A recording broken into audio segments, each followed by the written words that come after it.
Selamat datang Sobat Opreker Handphone bersama saya Joko Gendil Smart. Sekarang ini saya ada Oppo F7 CPH 1819 yang kasusnya lupa kunci layarnya. Dan di sini menggunakan kunci layar sandi, tetapi sandinya ini lupa. Kemudian sebentar lagi saya akan melakukan format unlock menggunakan tool MRT key. Ya, menggunakan dongle MRT. Tetapi handphone ini wajib kita bongkar karena kita butuh test point agar handphone ini nanti bisa kebaca oleh PC ya. Jadi kita harus bongkar mesinnya, kita harus bongkar dulu. Kemudian kita lepaskan mesinnya. Dan kita harus menjumper test pointnya. Untuk test pointnya ini biasanya ada di antara IC CPU dan eMMC ya. Di antara sela-selanya itu biasanya test pointnya ada di situ. Kemudian ini ada kayak semacam kuningan, ini pendingin ya. Ini kita lepaskan dulu. Dan test pointnya ini ada di dalam ini, ada di antara IC, CPU dan eMMC. Kemudian kita harus potong. Di sini ada kaleng atau plat ya. Ini kita harus potong agar mudah nanti kita ketika mensolder test pointnya. Sebentar kita akan angkat sedikit agar ketika kita potong menggunakan tang ini tidak mengenai IC ya. Jadi kita pelan-pelan saja kita potong. Kita potong kalengnya ini agar nanti bisa terlihat di mana letak test pointnya. Pelan-pelan saja, santai, jangan terburu-buru karena ini sangat berbahaya. Kemudian sisa platnya ini agar tidak mengganggu bisa kita potong saja menggunakan cutter ya. Biasanya saya menggunakan cutter ya. Jadi test pointnya ini kecil sekali. Sebentar kita siapkan cutternya dulu, dan ini cutternya harus saya ganti dengan yang baru agar tajam ya. Jadi harus menggunakan cutter yang tajam. Kita sobek saja seperti ini, kita seset dan pelan-pelan, jangan sampai terkena komponen atau IC-nya ya. Pelan-pelan saja, jangan terburu-buru. Dan sekali lagi buat teman-teman, untuk kasus Oppo F7 CPH 1819 yang ketika kita ingin memflashing ulang atau memformat unlock, kita di sini membutuhkan test point. Ya, sebentar. Coba saya akan foto dulu nanti biar agak jelas ya fotonya, letak test pointnya. Jadi buat teman-teman sabar saja karena di sini kita belajar bersama-sama. Ini hasil jepretannya, kita zoom dulu, dan di situ kelihatan test pointnya. Test point ini nanti kita akan kasih kabel jumper, kemudian kita akan shotkan ke ground ketika kita akan mengkoneksikan ke PC. Untuk titik test pointnya ini yang saya tunjuk ya. Dan apabila biasanya ini tertutup dengan lem, bisa kita korek-korek sedikit ya agar jelas test pointnya, dan ini memudahkan ketika kita menjumpernya ya. Oke, kita lanjut lagi. Kita tinggal bikin kabel jumper ya, atau kabel test pointnya. Sebentar kita kasih timah dulu agar nanti ketika kita solder ini mudah, karena ini memang kecil sekali. Dan kalau merasa belum jelas, kita bisa gunakan kaca pembesar.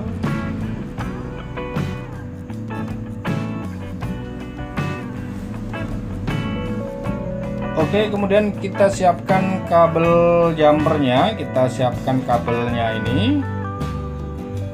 Kemudian kita akan solder ke titik di mana test point tadi. Oke, di pojok kiri atas itu gambaran test pointnya yang saya kasih tanda panah. Mudah-mudahan buat teman-teman ini cukup jelas ya. Oke, kita lanjut, kita solder dulu untuk kabelnya, kabel jumpernya,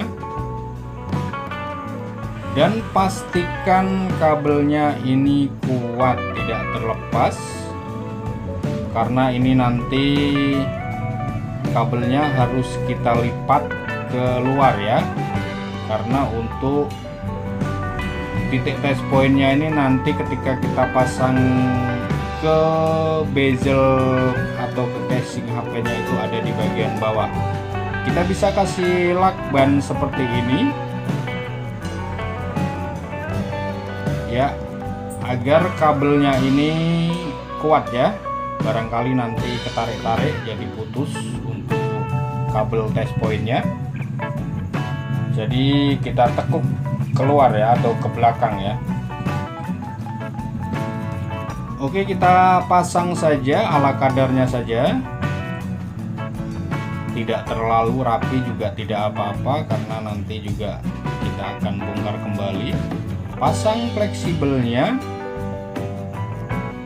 dan untuk baterainya tidak usah ya, karena nanti kita akan proses format unlocknya tanpa menggunakan baterai. Kemudian jangan lupa untuk ujung kabel test pointnya kita kasih timah, agar nanti ketika kita konsletkan ke ground ini mudah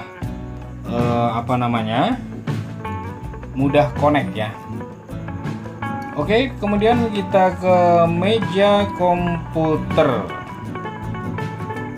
kita letakkan dulu.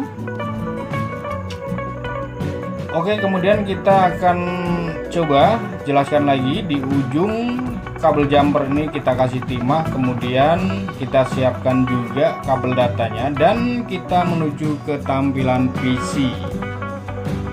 Oke, kita buka saja untuk tol MRTK nya, kita buka dan kita tunggu sampai tolnya ini terbuka. Kemudian kita tunggu sampai tolnya terbuka, kita tunggu dulu. Oh, ini ternyata minta upgrade, kita cancel saja, tidak apa-apa. Kita masih menunggu sampai tolnya terbuka. Oke, dan ini sudah terbuka seperti ini. Kemudian di sini saya akan gunakan yang versi lama yang 2.60. Kita klik saja dan kemudian kita tunggu. Oke, kita tunggu sampai terbuka dulu. Dan ini sudah terbuka untuk versi 2.60-nya. Kemudian langkah selanjutnya kita tap di bagian MTK tool. Lalu kita pilih plus init 2, atau kita centang format unlock dulu ya. Kita centang format unlock. Kemudian untuk eMMC plus initnya kita pilih yang 2. Lalu kita centang bagian sini Oppo only. Kemudian kita langsung bisa klik start. Lalu kita menuju ke handphonenya. Oke, kita siapkan kabel datanya. Kita langsung posisikan saja ya. Kita posisikan saja, jangan didorong dulu. Kemudian kita ambil pinset, kita shotkan atau konsletkan ke ground, dan ini tanpa baterai ya, kita baterainya tidak kita pasang. Kita shotkan kabel datanya, kita dorong dan tunggu sampai terbaca. Setelah terbaca, lepaskan semua. Kemudian kita tunggu sampai selesai, dan ini prosesnya sangat cepat sekali, sekitar 10-15 detik sudah selesai. Dan ini sudah selesai, format unlocknya sudah sukses. Kemudian kita ke handphonenya lagi, lepaskan kabel datanya dan kita nyalakan handphonenya. Dan jangan lupa ini untuk kabel test pointnya jangan sampai menempel kemana-mana ya, pasang baterainya. Lalu kita bisa tekan seperti ini agar power on off nya ini nempel, karena belum dibaut ya. Kita nyalakan dulu dan hati-hati pastikan kabel dari test pointnya ini tidak menempel ke ground ya. Kita tunggu sampai loadingnya selesai.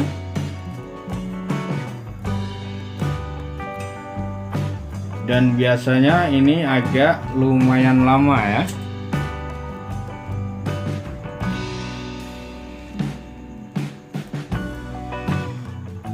Agak lumayan lama prosesnya, bisa 3-4 menitan. Dan ini sudah saya percepat videonya, sebagian saya potong. Oke, kita letakkan dulu dan kita tunggu sampai loadingnya selesai. Oke, dan ini sudah selesai, sudah masuk pada tampilan halaman awal ya. Tampilan pilihan bahasa seperti ini. Kemudian pilih bahasa Indonesia, kemudian kita berikutnya. Lalu pilih kawasan, lalu berikutnya lagi.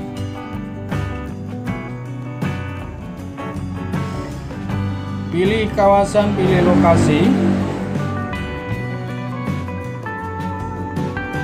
Sebentar, kita cari kawasan Indonesia mana ya. Ternyata ada di bagian atas. Pilih kawasan Indonesia, kemudian berikutnya, lalu berikutnya lagi. Dan di sini coba bisa kita lewati saja. Dan ternyata ketika kita ketuk lewati ada notifikasi untuk melindungi ponsel Anda, hubungkan ke jaringan WiFi atau jaringan seluler. Ya, seperti itu. Dan ini intinya handphone ini masih terproteksi dengan akun yang lama dan kita harus mengkoneksikan ke jaringan WiFi ataupun jaringan data seluler agar kita bisa melakukan setup selanjutnya. Jadi handphone ini masih terkunci dengan akun yang lama dan kita harus membypass FRP-nya agar handphone ini bisa masuk ke tampilan menu, agar handphone ini bisa kita gunakan seperti biasanya. Ya, kita tunggu sebentar, masih memeriksa update. Kemudian di sini bisa kita pilih yang jangan salin. Tunggu sebentar lagi. Kita tunggu sebentar lagi.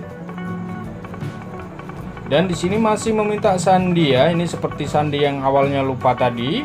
Dan ini artinya handphone ini masih tersangkut dengan akun Google yang lama. Dan apabila akun Google yang lama ini lupa, kita harus membypass FRP-nya. Oke, sampai di sini untuk proses bypass FRP-nya nantikan di video saya selanjutnya. Dan sekian dulu, terima kasih dari saya Joko Kendil Smart. Semoga ini bisa bermanfaat. Akhir kata dari saya, salam operator handphone.